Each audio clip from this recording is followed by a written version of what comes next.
ഞാൻ ആക്ച്വലി കോഴിക്കോട്ടുകാരനാണ്. കോഴിക്കോട് നിന്ന് തിരുവനന്തപുരത്തേക്ക് വന്നു സംസാരിക്കാൻ വേണ്ടിയിട്ട്.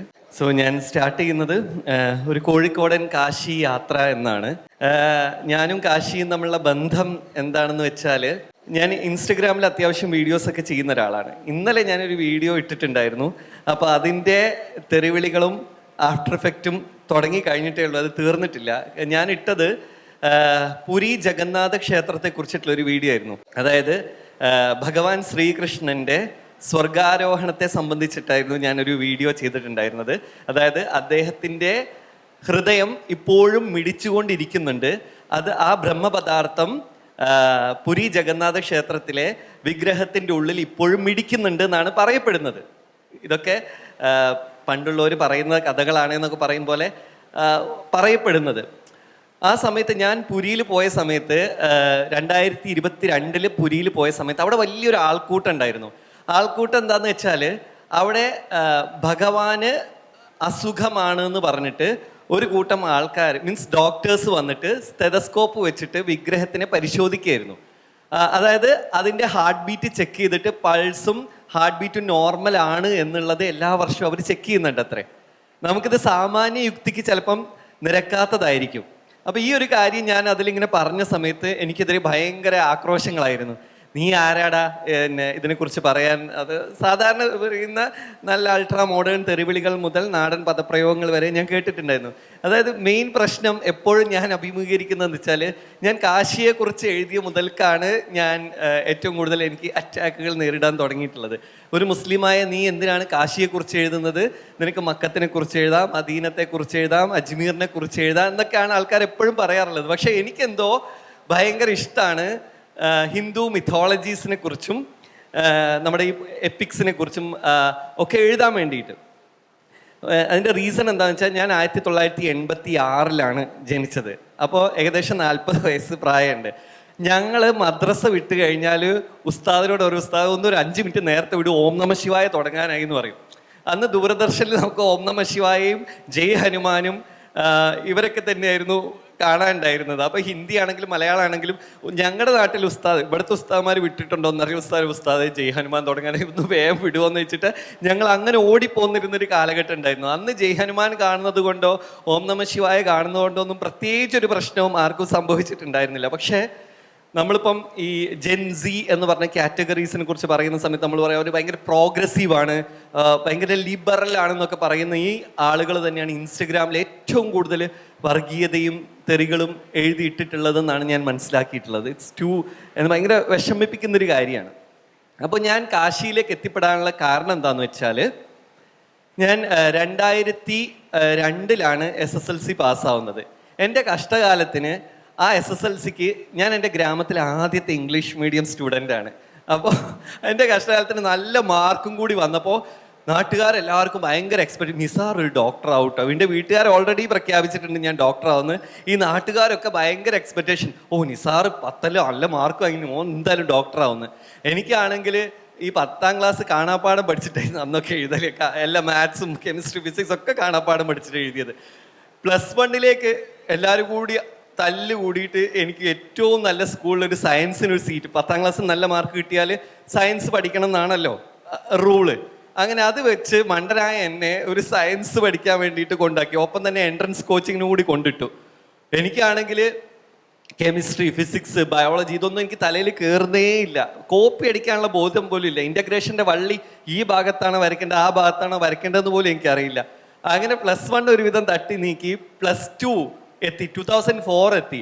അപ്പം എനിക്ക് മനസ്സിലായി, ജാനുവരി എത്തിയപ്പോൾ ഒരു കാര്യം ഓടി. എന്താ വെച്ചാൽ, മാർച്ചിൽ എക്സാം വരാൻ പോവാണ്. എക്സാം എഴുതി തോറ്റാൽ ഈ നാട്ടുകാരായ തെണ്ടികൾ മുഴുവൻ പറയുക, അയ്യോ 10ാം ക്ലാസ്സിലെ റാങ്ക് ഹോൾഡർ +2 തോറ്റു എന്ന് പറയില്ലേ, അതെന്നെ വല്ലാതെ ഇതാക്കി. അപ്പം ഞാൻ വിചാരിച്ചു, എന്താ റബ്ബെ ചെയ്യുക, എനിക്ക് എങ്ങനെയെങ്കിലും ഇതൊന്നൊരു മോചനം കിട്ടണമല്ലോ എന്നിങ്ങനെ ആലോചിച്ചു. January 20th 2004 എൻ്റെ ലൈഫിൽ ഞാൻ ഒരിക്കലും മറക്കാത്തൊരു തീയതിയാണത്. 2004 ജനുവരി 20 ഞാൻ എൻ്റെ വീട്ടിലിങ്ങനെ ഇരിക്കുക.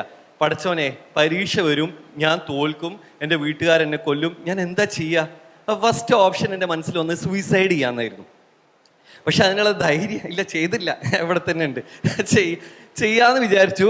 അപ്പം അതിനുള്ള ധൈര്യം എനിക്കുണ്ടായില്ല. പിന്നെ രണ്ടാമത്തെ ഓപ്ഷൻ വിചാരിച്ചത്, ഭ്രാന്തായാലോ, അതായത് വീട്ടുകാർ പുറത്തു പോയി വരുമ്പോഴേക്കും നിങ്ങൾ ആരാ എന്താന്നൊക്കെ ചോദിച്ചു. അപ്പോൾ നമുക്ക് പാവം നിസാറിന് പ്രാന്തായി പോയി, ഇനി പോകാൻ നോക്കണം അങ്ങനെ വിചാരിച്ചാലോ എന്ന് വിചാരിച്ചു. പക്ഷെ അത് വർക്കൗട്ട് ആവുന്നില്ല. ഓൾറെഡി പ്രാന്ത് ഉണ്ട് എന്ന് നാട്ടുകാർക്കൊക്കെ അറിയാം, പക്ഷെ അത് ആ ലെവലിൽ എത്തിയിട്ടും ഉണ്ടായിരുന്നില്ല. തേർഡ് ഓപ്ഷൻ യാത്ര.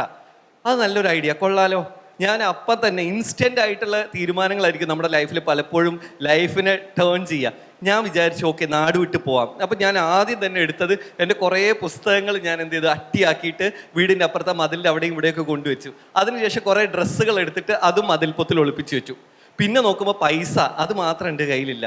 അതിന് ഞാൻ ഓമശ്ശേരി എന്ന് പറഞ്ഞൊരു ഗ്രാമത്തിൽ നിന്ന് വരുന്നത്. അത് ഞാൻ ഓമശ്ശേരി ബസ് സ്റ്റാൻഡിൽ പോയിട്ട് അവിടെ നാസർ എന്ന് പറഞ്ഞ സൂപ്പർ സ്റ്റോറിന് അടുത്തുനിന്ന് നാസറുണ്ട്. നാസറിനോട് ഞാൻ പറഞ്ഞു ഒരു 500 രൂപ തരാൻ പറ്റും വീട്ടിൽ നിന്ന് ചോദിച്ചാൽ. ഞാനൊരു നല്ലവനായ ഉണ്ണി ആയതുകൊണ്ട് പെട്ടെന്ന് തന്നെ 500 രൂപ എടുത്ത് തന്നെ.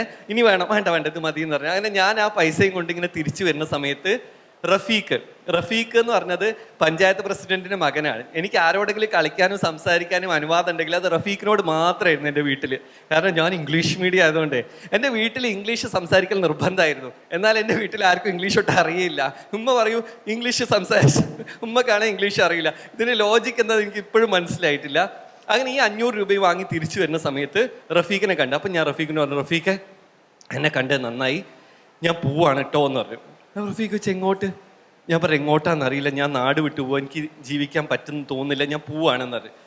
റഫീഖ് പറഞ്ഞു ഒരു കാര്യം ചെയ്യുന്നാൽ ഞാനും വരട്ടെ എൻ്റെ കൂടെ എന്ന് വെച്ച്. ഞാൻ റഫീഖ് എങ്ങോട്ടാന്ന് എൻ്റെ വിചാരം, ഞാൻ ഇപ്പോഴൊന്നും തിരിച്ചു വരും. ഞാൻ ഓൾറെഡി വീട്ടിൽ നിന്ന് ആ പൈസ വാങ്ങാൻ പോകുന്നതിന് മുമ്പ് കെമിസ്ട്രി റെക്കോർഡ് എന്നൊരു പേജ് കീറിയിട്ട് അതിൽ ഞാൻ ഒസിയത്ത് എഴുതി വെച്ചിട്ടാണ് പോകുന്നത്. ഞാൻ പറഞ്ഞു ഞാൻ പോകുന്നത് ആരുടെയും തെറ്റുകൊണ്ടല്ല, 20 വർഷങ്ങൾക്ക് ശേഷം വലിയ ധനികനായി ഞാൻ തിരിച്ചു വരും, അതുവരെ ആരും എന്നെ അന്വേഷിക്കരുത്. അടിയിൽ NB എൻ്റെ ഫെദർ കളക്ഷൻ പെങ്ങളെ മോന് കൊടുക്കണം, കോയിൻ കളക്ഷൻ ഇന്നാക്ക് കൊടുക്കണം, ഇതൊക്കെ എഴുതി വെച്ചിട്ടാണ് ഞാൻ പോകുന്നത്. ഞാൻ പറഞ്ഞു റഫീഖ് തമാശ അല്ല, ഞാൻ പോവാൻ തീരുമാനിച്ചു. റഫീഖ് പറഞ്ഞു ഞാൻ പോരാ. ഞാൻ പറഞ്ഞു എനിക്കെന്താ പ്രശ്നമോ? എനിക്ക് പ്രശ്നമൊന്നുമില്ല, പക്ഷെ നാടിട്ട് പോകുന്നത് ചരിത്രമില്ല. അത് ഞാൻ പറഞ്ഞു ഓക്കെ അങ്ങനെയാണെങ്കിൽ ഒരു ഡീല് നമ്മളിപ്പം കണ്ടു, ഇനി നമ്മൾ കാണൂല, നാളെ രാവിലെ മുക്കം അഗസ്യമൊഴി റോസ് തിയേറ്ററിന്റെ പാലത്തിന്റെ ചോട്ടിൽ വെച്ചിട്ട് നമ്മൾ കണ്ടുമുട്ടും, അതുവരെ നോ കമ്മ്യൂണിക്കേഷൻ. പിന്നെ പൈസ എത്ര വേണമെങ്കിലും എടുത്തോട്ടോ എന്ന് പറഞ്ഞു. അവൻ പറഞ്ഞു പൈസ മാത്രമേ എൻ്റെ ഇല്ലാത്തുള്ളൂ. ഞാൻ പറഞ്ഞു ആയിക്കോട്ടെ എന്നാ വാ. അങ്ങനെ അന്ന് രാത്രി എൻ്റെ ജീവിതത്തിലെ ഏറ്റവും ടെൻഷൻ അനുഭവിച്ചിട്ടുള്ള ഒരു രാത്രിയായിരുന്നു. കാരണം ആ രാത്രി എനിക്ക് നേരം വെളുത്ത് കിട്ടാൻ ഭയങ്കര പ്രയാസമായിരുന്നു. കാരണം പിറ്റേ ദിവസം ഞാൻ പോവാ, എൻ്റെ നാട് ഉപേക്ഷിച്ചിട്ട്, എൻ്റെ വീട് ഉപേക്ഷിച്ചിട്ട്, എനിക്ക് പ്രിയപ്പെട്ട എല്ലാം ഉപേക്ഷിച്ചിട്ട് ഞാൻ പോവായിരുന്നു. അപ്പോൾ ഞാൻ ഉമ്മയുടെ റൂമിൽ പോയിട്ട് വാതിൽ തുറന്നിട്ട് ഞാനിങ്ങനെ നോക്കി കുറേ നേരം അവിടെ ഇങ്ങനെ ഇരുന്നു. ഞാൻ ഇങ്ങനെ സംസാരിക്കുക മനസ്സിൽ, ഉമ്മ ഞാൻ പോവാണ് കേട്ടോ, ഇനി നമ്മളെന്നാ കാണുകയെന്നൊന്നും എനിക്ക് അറിയില്ല എന്നൊക്കെ ഞാൻ എൻ്റെ മനസ്സിലിങ്ങനെ പറയുന്നുണ്ട്. ബ്രദറിൻ്റെ അടുത്ത് പോയി, വാപ്പൻ്റെ അടുത്ത് പോയി, എല്ലാവരുടെ അടുത്തും പോയിട്ട് ഞാനിങ്ങനെ നിന്നിട്ട് ഞാനിങ്ങനെ നോക്കി, അറിയാതെ അവരുടെ കാലൊക്കെ ഇങ്ങനെ ഇതാക്കി കൊടുത്തിട്ടുണ്ടായിരുന്നു. അങ്ങനെ ആ രാത്രി എനിക്കിഷ്ടപ്പെട്ട സാധനങ്ങളൊക്കെ ഞാൻ വീണ്ടും തൊട്ടു. എൻ്റെ ബെഡ്, എൻ്റെ പില്ലോ, എൻ്റെ സാധനങ്ങളൊക്കെ ഞാനിങ്ങനെ വീണ്ടും ഇങ്ങനെ കണ്ട് അങ്ങനെ നേരം വെളുത്തു. പിറ്റേ ദിവസം സ്കൂളിൽ പോകാൻ വേണ്ടിയിട്ട് ഉമ്മ ലഞ്ച് ബോക്സ് പാക്ക് ചെയ്തിട്ട് പിന്നെ ടേബിളിൽ ഇങ്ങനെ വെച്ചു. എന്നിട്ട് അന്ന് നമ്മളിങ്ങനെ ഡൈനിങ് ടേബിളിൽ നിന്ന് ഭക്ഷണം കഴിക്കുന്ന സമയത്ത് ഉമ്മ ഇങ്ങനെ പുറകിൽ വന്നിട്ട് പറഞ്ഞ് നല്ലോണം ഭക്ഷണമൊക്കെ കഴിക്കി, പരീക്ഷയ്ക്ക് വരാൻ പോവല്ലേ, നല്ല ഇത് വേണം എന്നൊക്കെ പറഞ്ഞു. അപ്പോൾ എനിക്കാണെങ്കിൽ കരച്ചിൽ വന്നിട്ട് അത് ഇറക്കാനും പറ്റുന്നില്ല. ഞാൻ വെള്ളം കുടിച്ച് അതൊരുവിധം ഇറക്കി. എന്നിട്ട് ഞാൻ തിരിഞ്ഞു നോക്കിയില്ല. ഞാൻ അങ്ങനെ തന്നെ പറഞ്ഞു ഉമ്മ ഞാൻ പോവാണ് കേട്ടോ എന്ന് പറഞ്ഞിട്ട് ഞാൻ ഇറങ്ങി നടന്ന്. എന്നിട്ട് ആ വഴീൻ്റെ അറ്റത്തെത്തിയ സമയത്ത് ഞാൻ തിരിഞ്ഞു നോക്കി, എൻ്റെ ഉമ്മയും എൻ്റെ വീടും ഞാൻ അവസാനമായിട്ടൊന്ന് കണ്ട്. എന്നിട്ട് ഞാൻ വീണ്ടും ബസ് കയറിയിട്ട് നേരെ റോസ് തിയേറ്ററിൻ്റെ അവിടെ പാലത്തിൻ്റെ ചോട്ടിൽ പോയിരുന്നു റഫീഖിനെ കാത്തുനിന്ന്. റഫീഖിനാണെങ്കിൽ അവനൊരു അസുഖക്കാരനും കൂടിയാണ്. ലൈക്ക് മെഡിക്കൽ സയൻസിൽ ഇതുവരെ ആ അസുഖത്തിനൊരു ട്രീറ്റ്മെൻറ്റ് കണ്ടുപിടിച്ചിട്ടില്ല. എന്താണെന്ന് വെച്ചാൽ അവനൊരിക്കലും കറക്റ്റ് സമയത്ത് എത്താൻ പറ്റില്ല ഒരു സ്ഥലത്തും. അതിപ്പോൾ പരീക്ഷയ്ക്ക് പോവുകയാണെങ്കിലും സിനിമക്ക് പോവുകയാണെങ്കിലും ഒക്കെ ഇതവസ്ഥ. നമ്മൾ നാട് വിട്ടു പോവുക, ജീവിതത്തിൽ ഒരിക്കലേ നാടൊക്കെ വിട്ടു പോവുള്ളൂ. അന്നത്തെ ദിവസം ചെങ്ങായി 45 മിനിറ്റ് കഴിഞ്ഞിട്ടാണ് വരുന്നത്. ഞാനാണെ കിടന്ന് ഉരുകുക, പടപടപടപടാന്ന് പിടിക്കുക. ആരെങ്കിലും വന്നോ പിടിച്ചോ പ്ലാൻ പാളിയോ ഒന്നും അറിയില്ല. അങ്ങനെ ഉണ്ട്. 45 മിനിറ്റ് കഴിഞ്ഞപ്പോൾ ചങ്ങായി ഇങ്ങനെ വരും. ഞാൻ പറഞ്ഞു എന്താ റഫീഖ്? അവൻ പറഞ്ഞു ആ മുനീറിനെ. ഞാൻ പറഞ്ഞു ഒന്നും പറയല്ലേ, വാ കയറുകയെന്ന് പറഞ്ഞിട്ട് ഞങ്ങൾ നേരെ ബസ് കയറി നേരെ പാളയം ബസ് സ്റ്റാൻഡിൽ വന്നിറങ്ങി. അവിടെ നിന്ന് ഓടി റെയിൽവേ സ്റ്റേഷനിലേക്ക്. അപ്പോഴേക്ക് 11 മണിയായിട്ടുണ്ട്. റെയിൽവേ സ്റ്റേഷനിലെത്തി, കൗണ്ടറിലെത്തിയിട്ട് 2 ടിക്കറ്റ് എന്ന് പറഞ്ഞു.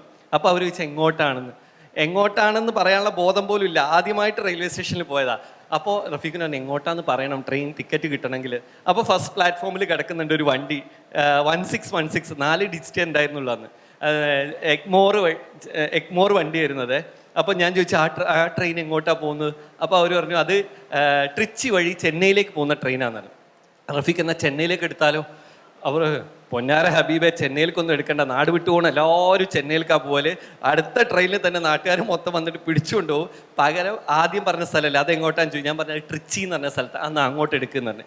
അങ്ങനെ ഞങ്ങൾ ട്രിച്ചിയിലേക്ക് ടിക്കറ്റ് എടുത്ത് ഓടി വണ്ടി കയറി വാതിലടിച്ച് മീൻസ് ബാത്റൂമിൽ കയറി ഡോർ അടിച്ചിട്ട് ഇങ്ങനെ വെയിറ്റ് ചെയ്ത്. ഈ പണ്ടാരെ ട്രെയിനാണെങ്കിൽ പോകണമില്ല, 15 മിനിറ്റ് ഹോൾട്ട് ഉണ്ട് അവിടെ. അപ്പം ഞങ്ങൾ വിചാരം എന്ന് വെച്ചാൽ പുറകിൽ ആരെങ്കിലും വരുന്നുണ്ടോ, പിടിച്ചു കൊണ്ടുപോകുമോ എന്നുള്ള ആങ്സൈറ്റിയോട് കൂടിയാണ് നിൽക്കുന്നത്. ഒരുവിധം ട്രെയിൻ ചൂളം വിളിച്ചു, വണ്ടി നീങ്ങി. ഫറൂഖൊക്കെ എത്തിയ സമയത്ത് ഞങ്ങൾ പതുക്കെ ഡോറ് തുറന്നിട്ട് ഇങ്ങനെ വന്ന് നിന്ന്.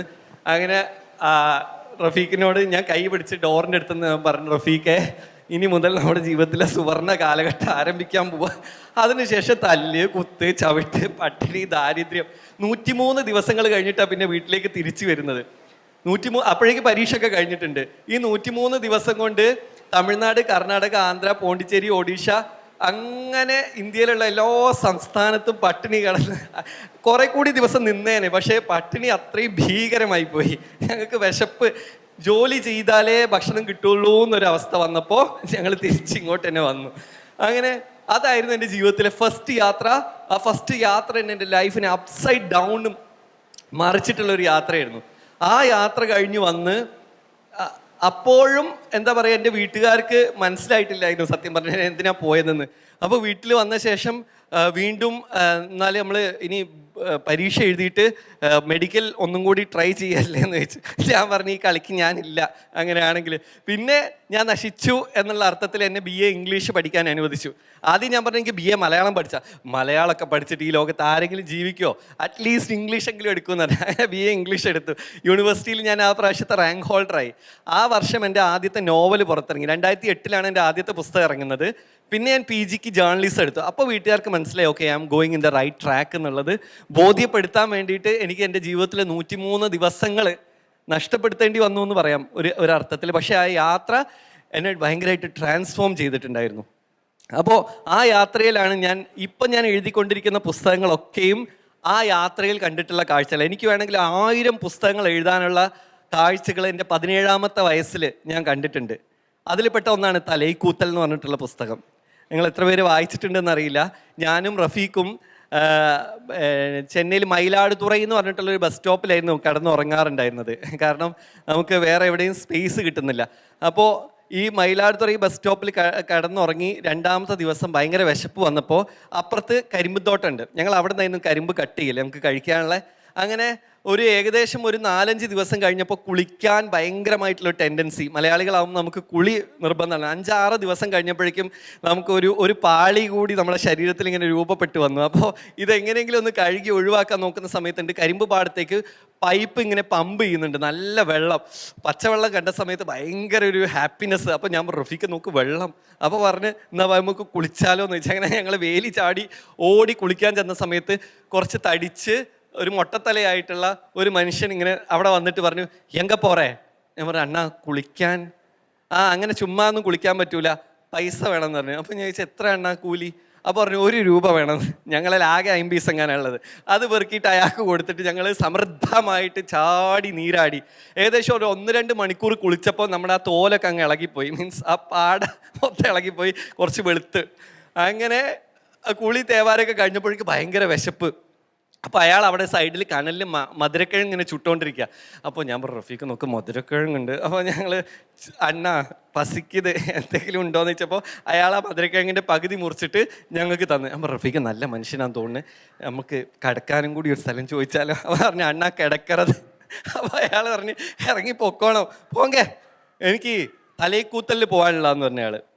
അപ്പോൾ അന്ന് സത്യം പറഞ്ഞാൽ തലൈക്കൂത്തൽ എന്ന് പറഞ്ഞു എന്നല്ലാതെ എന്താണെന്ന് എനിക്കറിയില്ലായിരുന്നു. അപ്പോൾ ചില വാക്കുകളൊക്കെ നമ്മുടെ മനസ്സിലിങ്ങനെ നിൽക്കുമല്ലോ. ആ തലൈക്കൂത്തൽ എന്നുള്ള വാക്ക് എൻ്റെ ഭയങ്കര ഒരു പ്രാസത്തിലുള്ളൊരു വാക്കായതുകൊണ്ട് അതെൻ്റെ തലയിൽ ഇങ്ങനെ കിടന്നിട്ടുണ്ടായിരുന്നു. അപ്പോൾ ഞാൻ എന്ത് പുതിയ വാക്ക് കിട്ടിയാലും അതിങ്ങനെ പാടി വെറുപ്പിക്കും. റഫീഖിനെ കാണുമ്പോൾ എപ്പോഴും തലൈക്കൂത്തൽ അങ്ങനെ പറഞ്ഞുകൊണ്ടിരിക്കും. കുറേ കാലം കഴിഞ്ഞ് ഈ റീസെൻ്റ്ലി ഒരു 10 വർഷം മുമ്പൊക്കെയാണ് അതെന്താണെന്ന് ഞാൻ മനസ്സിലാക്കിയില്ല. അന്ന് ഞാൻ ഷോക്കായി, എൻ്റെ ഹൃദയം നിലച്ചുപോയി. അങ്ങനെയുള്ളൊരു മനുഷ്യൻ്റെ കൂടെ ആയിരുന്നോ ഞാൻ നിന്നതെന്ന് ഞാൻ ശരിക്കും ഞെട്ടിപ്പോയി. അങ്ങനെ ഞാൻ അഹോറയെ തേടിയിട്ട് കഴിഞ്ഞതിൻ്റെ മുമ്പത്തെ വർഷം മയിലാടുതുറയിൽ പോയി. മയിലാടുതുറയിൻ്റെ ആ ബസ് സ്റ്റോപ്പ് പോയി എല്ലാ റെയിൽവേ സ്റ്റേഷൻ മാത്രം അവിടെ ഉണ്ട്, ബാക്കി എല്ലാം മാറി ട്രാൻസ്ഫോം ചെയ്തിട്ടുണ്ട്. ഒരു 20 വർഷങ്ങൾക്ക് ശേഷമാണ് ഞാൻ മയിലാടുതുറയിൽ പിന്നെ പോകുന്നത്. അങ്ങനെ ഞാൻ തപ്പി അവിടെ വലിയ ഹോസ്പിറ്റലൊക്കെ വന്നു, കരിമ്പുപാടം മുഴുവനും മാറിയിട്ട് ഹോസ്പിറ്റലൊക്കെ വന്നു. അങ്ങനെ ഞാൻ അന്വേഷിച്ച് അഹോറയെ കണ്ടുപിടിച്ചു. അന്ന് അഹോറയ്ക്ക് 40 വയസ്സായിരുന്നു, ഇന്ന് അയാൾക്ക് 62 വയസ്സുണ്ട്.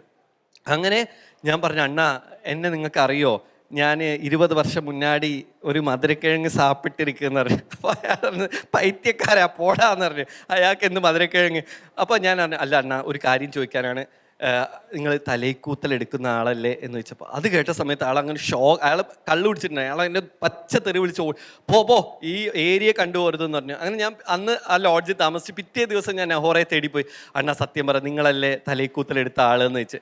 അങ്ങനെ ഞാൻ നിരന്തരം അയാളെ ശല്യപ്പെടുത്തിയ സമയത്ത് അയാൾ എന്നോട് പറഞ്ഞു, ശരിയാ ഞാനാണ് തലയിക്കൂത്തലെടുത്തത്, നിനക്ക് എന്താ വേണ്ടത്? അതിനുശേഷം എൻ്റെ ഭാര്യ മരിച്ചു, എൻ്റെ 3 മക്കൾ മരിച്ചു, അച്ഛൻ മരിച്ചു, അമ്മ മരിച്ചു, എൻ്റെ സർവ്വതും നഷ്ടപ്പെട്ടു, എൻ്റെ വീട് നശിച്ചു, എൻ്റെ കുടുംബം നശിച്ചു, എൻ്റെ തലമുറകളെ നശിച്ചു പോയി. ഇനി നിനക്ക് എന്താ കേൾക്കേണ്ടതെന്ന് ചോദിച്ചു. അപ്പോൾ ഞാൻ പറഞ്ഞു, ഒന്നുമില്ല അണ്ണാ, ഞാൻ അങ്ങനെ വിഷമിപ്പിക്കാൻ വേണ്ടി ചോദിച്ചതല്ല എന്ന്. അയാൾ പറഞ്ഞു, അന്ന് ഞാൻ ചെയ്തിട്ടുണ്ട്, 20 വർഷങ്ങൾക്ക് മുമ്പ് ഞാൻ തലയിക്കൂത്തൽ എടുത്തിട്ടുണ്ട്. അന്ന് ഒരാളെ കൊല്ലാൻ വേണ്ടി ഞാൻ 300 രൂപയാണ് വാങ്ങിച്ചിട്ടുണ്ടായിരുന്നത്. ആ ആളെ ഞാൻ ഏകദേശം 40-ലധികം ആൾക്കാരെയാണ് കൊന്നിട്ടുള്ളത് 300 രൂപ വാങ്ങിയിട്ട്. അതിൻ്റെ കർമ്മഫലമായിരിക്കും എൻ്റെ 3 മക്കളാണ് മരിച്ചത്, എൻ്റെ ഭാര്യ മരിച്ചു, എല്ലാവരും മരിച്ചു പോയി. അപ്പോൾ സത്യം പറഞ്ഞാൽ തലയിക്കൂത്തൽ എന്നുള്ളത് ഇന്നും, ഞാൻ ഈ പുസ്തകം എഴുതാൻ വേണ്ടിയിട്ട് വിരുദനഗർ, ഉസ്ലാംപട്ടി, തേനി തുടങ്ങിയ ഗ്രാമങ്ങളിൽ പോയി താമസിച്ചിട്ടുണ്ട്. ഇന്നും അവിടെ നടക്കുന്ന ചടങ്ങാണ് തലയിക്കൂത്തൽ, പ്രായമായവരെ വെള്ളം ഒഴിച്ച് കൊല്ലുന്ന ചടങ്ങ്. ഇത് ഇവിടെ നാഗർകോയിൽ ആ ഭാഗത്തേക്ക് പോവുകയാണെങ്കിൽ നല്ലെണ്ണക്കുളി എന്ന് പറയും. നല്ലെണ്ണ ഒഴിച്ചിട്ട് വെയിലത്ത് വെച്ച് നമ്മൾ മീനൊക്കെ ഉണക്കും പോലെ ഉണക്കി കൊല്ലുന്ന ചടങ്ങിനാണ് നല്ലെണ്ണക്കുളി എന്ന് പറയുന്നത്. ഇന്നും നടക്കുന്ന, ഏതോ നൂറ്റാണ്ട് നടക്കുന്ന കാര്യമല്ല കേട്ടോ, അത് ഇന്നും നടക്കുന്നതാണ് നല്ലെണ്ണക്കുളിയും തലയിക്കൂത്തലും. തലയിക്കൂത്തൽ എന്ന് പറഞ്ഞാൽ തലയിൽ ഇങ്ങനെ വെള്ളം 7:30 വെളുപ്പിന് എഴുന്നേച്ചിട്ട് തലയിൽ വെള്ളം ഒഴിച്ചിട്ട് വിളക്കിൽ എണ്ണ ഒഴിച്ച് ഇളനീര് കുടിപ്പിച്ചിട്ട് ആളെ കൊല്ലുന്ന ചടങ്ങാണ് തലയിക്കൂത്തൽ. അപ്പോൾ ഇതൊക്കെ ഞാൻ കേൾക്കുന്നതും അറിയുന്നതും എൻ്റെ 17-ാമത്തെ വയസ്സിലാണ്, എൻ്റെ നാട് വിട്ടുപോയ യാത്രയിൽ. അതിനേക്കാളും ഭീകരമായിട്ടുള്ള ചടങ്ങാണ് ഞാൻ ദായമ്മക്കൈ എന്ന് പറഞ്ഞിട്ടുള്ള പുസ്തകം എഴുതാനുള്ള അത് ഞങ്ങൾ കാണുന്നത് ഏകദേശം പുറസൽവാക്കം എന്ന് പറഞ്ഞ സ്ഥലത്തായിരുന്നു. ഞാൻ റഫീഖും ഞങ്ങൾ റോഡിൽ ഇങ്ങനെ കിടപ്പാടില്ലാതെ ഇങ്ങനെ അലഞ്ഞുകൊണ്ടിരിക്കുന്ന സമയത്ത് ഒരു ഏകദേശം 2 മണിയായിട്ടുണ്ടാവും രാത്രി. അപ്പോൾ അതായത് നമ്മളൊരു സ്ഥലത്ത് പോയി കടന്ന് അവിടെ ഭിക്ഷക്കാരുണ്ടായിരുന്നു. അവർ നമ്മൾ ഓടിച്ച്, മീൻസ് അവർക്ക് യൂണിയനുള്ളതൊന്നും നമുക്കറിയില്ലല്ലോ, ഇങ്ങനെ കിടക്കக்கூടാതെ എന്ന് പറഞ്ഞിട്ട് അവർ നമ്മൾ ഓടിച്ച്, എന്നിട്ട് ഈ പെട്ടും പാണ്ടുമായിട്ട് ഇങ്ങനെ വിളക്കുകാലിൻ്റെ ചോട്ടിൽ ഇങ്ങനെ നിൽക്കുന്ന സമയത്ത് റഫീഖ് ഇനി എന്താ ചെയ്യുക, ഇട കിടക്കുക എന്നൊക്കെ ചോദിക്കുന്ന സമയത്ത് 2 ആളുകൾ ഇങ്ങനെ നടന്നു വരിക നമ്മുടെ മുമ്പിലേക്ക്. ഞാൻ പറഞ്ഞു, റഫീഖ് നോക്ക്, ഇതാരാ വരുന്നത് നോക്കെന്ന് പറഞ്ഞു. ഞാൻ എൻ്റെ ജീവിതത്തിൽ ആദ്യമായിട്ട് അങ്ങനെയുള്ള മനുഷ്യന്മാരെ കണ്ടില്ല. അതിന് മുമ്പ് ഞാൻ എവിടെയും കണ്ടിട്ടില്ല, ചിത്രങ്ങളിൽ പോലും കണ്ടിട്ടില്ല എന്നാണ് ഞാൻ വിശ്വസിക്കുന്നത് കേട്ടോ. ഒരാൾ ഏകദേശം ഒരു 120 കിലോഗ്രാം ഉണ്ടാവും, നല്ല കറുത്ത് തടിച്ചൊരാളും, ഒരാൾ എന്നെ പോലെ മെലിഞ്ഞ്, എൻ്റെ അത്ര സൗന്ദര്യമില്ല എന്നാലും അത്ര മെലിഞ്ഞ് ഒരാൾ. എന്നിട്ട് അവർ 2 പേരും ഇങ്ങനെ നടന്ന് ഒരാൾ മുറുക്കി ചുവപ്പിച്ചിട്ട് പിന്നെ ഇങ്ങനെ തുപ്പി, അങ്ങനെയൊക്കെയുള്ളൊരു, അതായത് ഇത്ര കുറ്റി രോമത്തിൻ്റെ മുകളിൽ 1 ഇഞ്ച് കനത്തിൽ ഫൗണ്ടേഷനൊക്കെ പൊത്തിയിട്ടുള്ള മനുഷ്യരൂപങ്ങളാണ് വരുന്നത്. അങ്ങനെ ഞാൻ പേടിച്ചിട്ട് ഇങ്ങനെ റഫീഖിൻ്റെ കൈ ഇങ്ങനെ മുറുക്കെ പിടിച്ചു. അപ്പോൾ അവർ നേരെ നമ്മുടെ മുമ്പിൽ വന്നിട്ട് ചോദിച്ചു, എന്താ ഇവിടെ നിൽക്കുന്നതെന്ന് ചോദിച്ചു. ഞാൻ പറഞ്ഞു, നമ്മൾ ഈ കിങ് ലയർ എന്നൊക്കെ പറയുമ്പോൾ ആ സമയത്ത് എന്തെങ്കിലുമൊക്കെ കള്ളം നമ്മളെ തലയിലേക്ക് ഇങ്ങനെ വരും. ഞാൻ പറഞ്ഞു, അങ്കിള് കാറുമായിട്ട് വരും, അതിന് വെയിറ്റ് ചെയ്യാന്ന് പറഞ്ഞു. അപ്പോൾ പറഞ്ഞു, ഇങ്ങനെ നിൽക്കക്കൂടാതെ പോലീസ് വരെ മാട്ടിടുകയെന്ന് പറഞ്ഞു. ഞാൻ പറഞ്ഞു, അല്ല ഞങ്ങൾ പോയിക്കോളാം, നിങ്ങൾ പോയിക്കോളി, ഞങ്ങൾ ഇങ്ങോട്ട് പോയിക്കോളാന്ന് പറഞ്ഞു. അപ്പോൾ പറഞ്ഞു, വേണ്ട വാങ്ങാന്ന് പറഞ്ഞു. ഞാൻ പറഞ്ഞു, അല്ല അല്ല ഞങ്ങൾ പോയിക്കോളാം പറഞ്ഞു. അപ്പോൾ അവരെന്ത് ചെയ്യും, നമ്മൾ ആ ബലിഷ്ഠമായ കരങ്ങൾ കൊണ്ട് എൻ്റെ 17-ാമത്തെ വയസ്സുള്ള എൻ്റെ കൈയൊക്കെ മുറുക്കെ പിടിച്ചിട്ട് ഒരൊറ്റ വലി, നമ്മൾ ഈ ആടിനെയൊക്കെ കൊണ്ടുപോകുന്ന പോലെ നമ്മളിങ്ങനെ പുറകെ ഇങ്ങനെ പോവുക അവരുടെ. അങ്ങനെ ഞാൻ ഇവരുടെ കൂടെ, ഞാൻ റഫീഖിനെ ചോദിച്ചു, റഫീഖ് എങ്ങോട്ടാണ് നമ്മൾ പോണത്? അപ്പോൾ റഫീഖ് അറിഞ്ഞൂടാ, പോവല്ലേ, ആ പോവാ എന്ന് പറഞ്ഞിട്ട് അവരുടെ കൂടെ ഞങ്ങൾ പോവുക. അങ്ങനെ നമ്മൾ നേരെ ഇറങ്ങുന്നത് ഒരു ഗല്ലിയിലേക്കാണ്. ആ ഗല്ലി എന്ന് വെച്ചാൽ ഹിജഡ പാളയം എന്നാണ് പറയുക. ഹിജഡകൾ മാത്രം തിങ്ങി താമസിക്കുന്ന ഒരു ഏരിയയാണ് ഹിജഡ പാളയം. അങ്ങനെ ഹിജഡ പാളയത്ത് അന്ന് ഓല വീടുകളായിരുന്നു, ചെറിയ ചെറിയ ഓല കൂരകളാണ് അവിടെ ഉണ്ടായിരുന്നത്. അങ്ങനെ ഞങ്ങൾ ആ കൂരയിലേക്ക്, അതും രാത്രി ആട്ടോ, എങ്ങോട്ടാണ് പോകുന്നത് ഏതിലാണ് പോകുന്നത് ഒന്നും അറിയാതെ ഞങ്ങൾ രണ്ടും അങ്ങ് പോവുക. അങ്ങനെ അവിടെ എത്തിയ സമയത്ത് ആ പോകുന്ന സമയത്ത് ഈ ചെറിയ ആൾ വലിയ ആളോട് ചോദിക്കുന്നുണ്ട്, അക്ക അങ്ങോട്ട് കൊണ്ടുപോകാൻ പറ്റുമോ, അവിടെ ചടങ്ങ് നടക്കുകയല്ലേ എന്ന്. അപ്പോൾ മറ്റേ ആൾ പറഞ്ഞു, കുഴപ്പമില്ല, നമുക്ക് അപ്പുറത്തെ അങ്ങനെയൊക്കെ ആയിരിക്കാൻ പറഞ്ഞിട്ടുണ്ടാവും. അന്ന് തമിഴൊന്നും നമുക്കറിയില്ല, ഞാൻ ഇപ്പോഴാണ് അതൊക്കെ ഡീകോഡ് ചെയ്ത് എടുക്കുന്നത് കേട്ടോ. അപ്പോൾ ആദ്യം കണ്ട ഓല വീട്ടിലേക്ക് ഞങ്ങൾ 2 പേരെയും കയറ്റിയിട്ട് അവിടെ റെസ്റ്റ് എടുത്തോളാൻ പറഞ്ഞു. അന്ന് പോകാൻ അതുവരെ കുഴപ്പമൊന്നും ഉണ്ടായില്ല, റെസ്റ്റ് എടുത്തോളാൻ പറഞ്ഞു. പോകുന്ന സമയത്ത് ആള് ഒരു വാക്ക് പറയാ, എന്ത് ശബ്ദം കേട്ടാലും നിങ്ങൾ വാതിൽ തുറക്കരുത് കേട്ടോ എന്ന്. അതോടുകൂടി നമ്മളെ ഹൃദയം അങ്ങ് പിടയ്ക്കാൻ തുടങ്ങി. ഞങ്ങൾ ഒരു ദിവസത്തെ മൊത്തം അലച്ചിലുണ്ട്. റഫീഖ് വന്ന് വീണ ഉടനെ തന്നെ കിടന്നു. അവന് ഉറക്കം ഭയങ്കര പ്രധാന. എനിക്കാണെങ്കിൽ കൗതുകം കുറച്ച് കൂടുതലുവാ. ഈ വീടിൻ്റെ കുറച്ച് കഴിഞ്ഞപ്പോൾ വീടിൻ്റെ പുറകിൽ നിന്ന് ഇങ്ങനെ ആരോ ഇങ്ങനെ കൊത്തുന്നൊരു സൗണ്ട്. അങ്ങനെ ഞാൻ ഓലക്കീറിൻ്റെ ഉള്ളിലൂടെ നോക്കിയ സമയത്ത് പെട്രോൾ മാക്സ് വിളക്ക് കത്തിച്ച് വെച്ചിട്ട് 2-3 വലിയ ഹിജടകൾ ചേർന്നിട്ട് ഒരു കുഴി കുത്തുക. കുഴി എന്നല്ല പറയാ, ഒരു ഖബർ ഇങ്ങനെ കുഴിച്ചുകൊണ്ടിരിക്കുക. 6 അടി നീളത്തിലുള്ള ഒരു ഖബർ. അത് കണ്ടതോടുകൂടി എൻ്റെ പടച്ചോനെ, ഇത് ആരെ കുഴിച്ചിടാണ്? നമ്മളെ കുഴിച്ചിടാനാണോ? അപ്പം ഞാൻ റഫീക്ക് ഖബറൊക്കെ കുഴിക്കുന്നുണ്ട്, എന്താ അറിയില്ല. ഓ കുഴിക്കുകയാണെ കുഴിക്കട്ടെ, എന്നോട് എണീക്കാനും ആവില്ല നടക്കാനും ആവില്ല എന്ന് പറഞ്ഞ് ഞാൻ പറഞ്ഞു റഫീക്ക് എനിക്കറിയില്ല. അത് കുറച്ച് കഴിഞ്ഞപ്പോൾ ആ ശബ്ദം അങ്ങ് നിന്നു. പിന്നെ ഒന്നും കേൾക്കാനില്ല. കുറച്ച് കഴിഞ്ഞ സമയത്ത് അപ്പുറത്തെ വീട്ടിൽ നിന്ന് ഇങ്ങനെ മണിയടി ഇങ്ങനെ കേൾക്കുന്നുണ്ട്. എന്താ അവിടെ എന്തൊക്കെയോ ഒച്ചയും ബഹളമൊക്കെ കേൾക്കുന്നുണ്ട്. അപ്പോൾ എനിക്ക് ഭയങ്കര ഒരു ക്യൂരിയോസിറ്റി, എന്താ ഇത് നടക്കുന്നതെന്ന് അറിയാഞ്ഞിട്ട്. അതിന് ഞാൻ ഈ വീട് നമ്മൾ ഇത്ര ഗ്യാപ്പേ ഉള്ളൂ. ഞാൻ ഈ വീടിൻ്റെ പുറത്തിറങ്ങിയിട്ട് അടുത്ത വീടിൻ്റെ ആ ഗ്യാപ്പിൽ പോയി ജസ്റ്റ് അതിൻ്റെ ഉള്ളിലൂടെ ഇങ്ങനെ നോക്കിയ സമയത്ത് പൂർണ്ണ നഗ്നനായിട്ടുള്ളൊരു പുരുഷൻ, ഏകദേശം എൻ്റെ അത്ര ഹൈറ്റും എന്നെക്കാളും തടിയുള്ള, അയാൾ ഒന്നും ഉടുത്തിട്ടില്ല. അയാൾ ശരീരം മൊത്തം രോമാവൃതമാണ്. അയാളുടെ ലിംഗത്തിലും വൃഷണവും ചേർത്തിട്ട് ഇങ്ങനെ മുറുക്കി കെട്ടി, ഒരു കയറല്ല, മുടി. അത് ഫുള്ള് ചടങ്ങ് ഞാൻ കണ്ടിട്ടില്ല, അത് ഞാൻ എക്സ്പ്ലെയിൻ ചെയ്തുതരാം എങ്ങനെയാണെന്നുള്ളത്. അങ്ങനെ അതിങ്ങനെ മുറുക്കി കെട്ടുന്നതാണ് ഞാൻ കാണുന്നത്. തൊട്ട് താഴെ അടുപ്പ് കത്തിച്ചിട്ടുണ്ട്. ആ ഒരു അടുപ്പിൽ പാല് തിളയ്ക്കുന്നുണ്ട്, ഒരു അടുപ്പിൽ എണ്ണ ഇങ്ങനെ തിളപ്പിക്കുന്നുണ്ട്. അപ്പോൾ ഈ ചടങ്ങ് എന്ന് പറഞ്ഞാൽ നമ്മൾ ഈ സ്ത്രീ പുരുഷൻ സ്ത്രീ ആവുന്ന ചടങ്ങാണ് ഈ ദായമ്മക്കൈ എന്ന് പറഞ്ഞാൽ.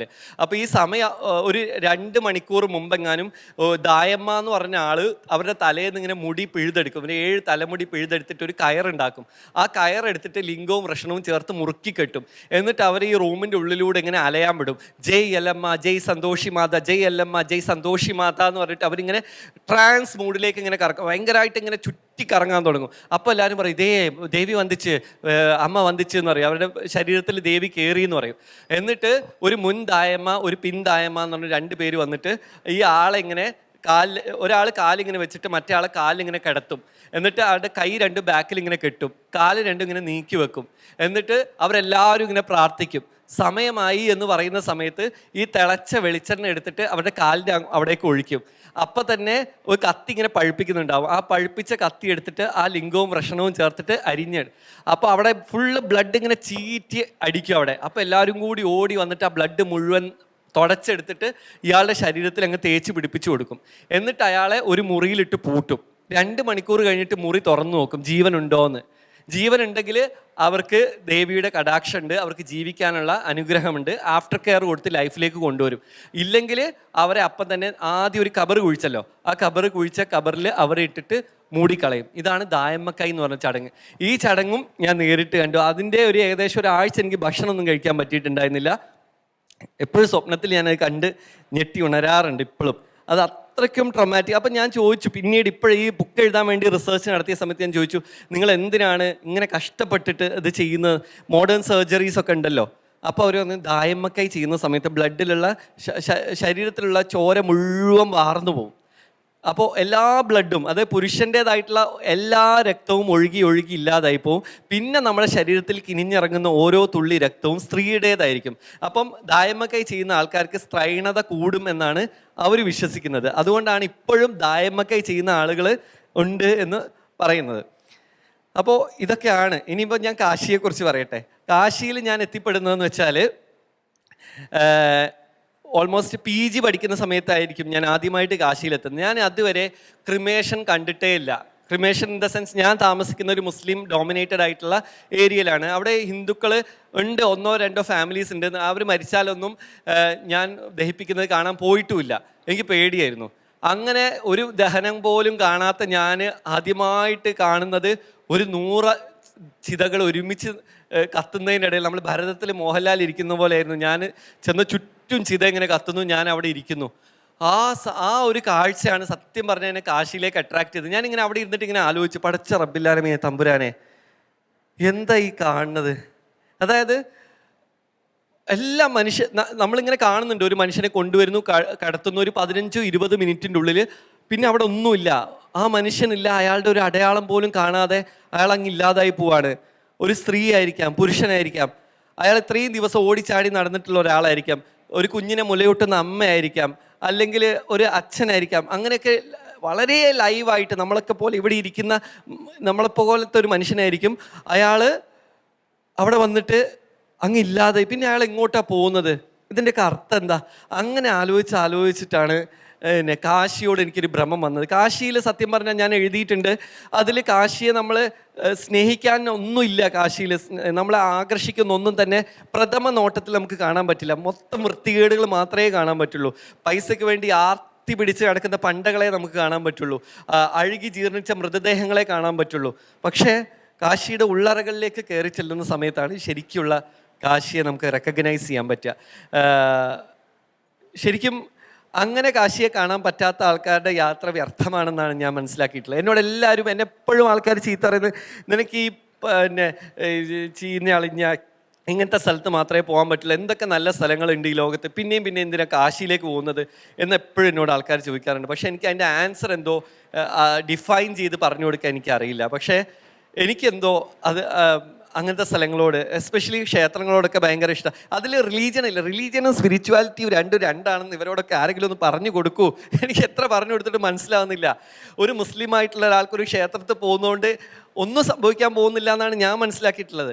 പിന്നെ മാത്രമല്ല, എനിക്ക് ഈ ഐതിഹ്യങ്ങളോടൊക്കെ കൂടുതൽ താല്പര്യം വരാൻ കാരണം ഞാൻ നേരത്തെ പറഞ്ഞില്ലേ, ജയ് ഹനുമാനും ഓം നമ ശിവായയും ഒക്കെ തന്നെയാണ് ചെറുപ്പത്തിൽ കണ്ടിട്ടുള്ളത്.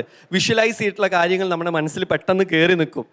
ആ കാഴ്ചകൾ വന്ന് ശൂർപ്പണക വരുന്നതും കംസൻ പിടിച്ചു കൊണ്ടുപോകാൻ വരുമോ, ഒരു എപ്പിസോഡിലായിരിക്കും ഒരാളുടെ തല അടിച്ചു കൊല്ലുന്നത്, അടുത്ത എപ്പിസോഡ് വരെ നമുക്കൊരു സമാധാനം ഉണ്ടാവില്ല. ദേവകിയുടെ എത്രാമത്തെ പുത്രനായിരുന്നു? 5ാമത്തെ. ഇവർക്ക് എന്നെ അറിയില്ല, ഇവരെക്കാളും മെച്ചം ഞാൻ. ഓക്കെ, അപ്പോൾ ഇത്തരം കാഴ്ചകളൊക്കെ എൻ്റെ മനസ്സിൽ ഇപ്പോഴും ഉണ്ട്. അപ്പോൾ അതൊക്കെ എനിക്ക് ഭയങ്കര ക്ലിയർ ആയിട്ടുള്ള ഐഡിയ തന്നിട്ടുണ്ട്. അതുകൊണ്ടായിരിക്കും. മാത്രമല്ല, രാമായണവും മഹാഭാരതവും നമ്മുടെ ഇതിഹാസങ്ങളാണ്, ഇന്ത്യക്കാരുടെ, ഭാരതീയരുടെ ഇതിഹാസങ്ങളാണ്. അത് ഏത് ജാതിക്കാരനും ഏത് മതക്കാരനും വായിക്കാൻ പറ്റും എന്നാണ് ഞാൻ വിശ്വസിക്കുന്നത്. അപ്പോൾ അതിലൂടെ ഇങ്ങനെ സഞ്ചരിക്കുന്ന സമയത്ത് എനിക്ക് ഭയങ്കരമായിട്ട് ഇമാജിനേഷൻ വർദ്ധിപ്പിക്കാൻ എന്നെ സഹായിച്ചിട്ടുണ്ട് ഇത്തരം ഗ്രന്ഥങ്ങൾ. അത് ഖുറാനാണെങ്കിലും ബൈബിൾ ആണെങ്കിലും ഒക്കെ തന്നെ ഇത്തരം എലമെൻറ്റ്സ് എൻ്റെ റൈറ്റിങ്ങിന് എന്നെ ഒരുപാട് സ്വാധീനിച്ചിട്ടുണ്ട് എന്നാണ് ഞാൻ മനസ്സിലാക്കുന്നത്. ഓക്കെ, ഇനി ആർക്കെങ്കിലും എന്തെങ്കിലും ചോദിക്കാനുണ്ടെങ്കിൽ അങ്ങനെ പറയാം.